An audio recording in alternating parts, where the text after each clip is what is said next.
Hello my said Devendra Singh sir. आज बहुत ही important discussion आपके साथ, और मैं फिर से आज एनसीईआरटी के खजाने में से कुछ बहुत महत्वपूर्ण मोती देख के लाया हूं। और यदि इस मोती को आप समझते हैं तो मुझे लगता है 2026 या आने वाले एग्जामिनेशन में यह क्वेश्चन आना स्वाभाविक है कि ईल्ड जो सैंडमेयर और गेटरमैन की यदि ईल्ड को कंपेयर किया जाए तो ईल्ड किसकी अच्छी होगी, तो आंसर आता है सैंडमेयर की ईल्ड अच्छी होती है। ईल्ड को समझने से पहले आपको इन रिएक्शन को समझना पड़ेगा। एनसीईआरटी जो लिखती है सैंडमेयर के बारे में ये लिखती है, और इसके अंदर आप देखिएगा कि बेंजीन डाइज़ोनियम क्लोराइड हैलाइड में कन्वर्ट होता है, और जो आप कैटलिस्ट यूज करते हैं वो क्यूप्रस क्लोराइड या क्यूप्रस ब्रोमाइड यूज करते हैं। जबकि गेटरमैन के अंदर भी बेंजीन डाइज़ोनियम सॉल्ट होता है और एराइल हैलाइड बनता है, और यहाँ पर जो कैटलिस्ट होता है वो कॉपर होता है। बिल्कुल सही बात है। तो यहाँ पर क्वेश्चन ये है कि जो ईल्ड है फिर वो सैंडमेयर की ईल्ड ज्यादा अच्छी क्यों है। उसका मतलब ये है कि पहले दोनों के मैकेनिज्म की बात करें। देखिए, सबसे बड़ी ताज्जुब की बात आपको होगी कि दोनों के मैकेनिज्म भी सेम है, लगभग सेम है। सिंगल इलेक्ट्रॉन ट्रांसफर मैकेनिज्म दोनों के, यानी कि एसिटी मैकेनिज्म दोनों का ही है।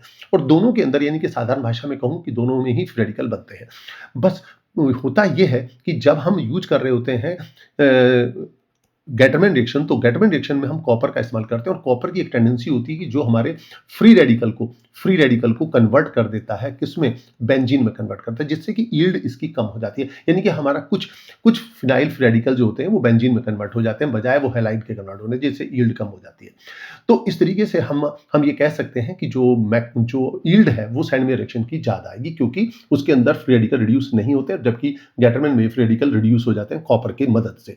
तो यदि ये इन्फॉर्मेशन आपको अच्छी लगी है, प्लीज वीडियो को लाइक और सब्सक्राइब करना ना भूलें। Thank you.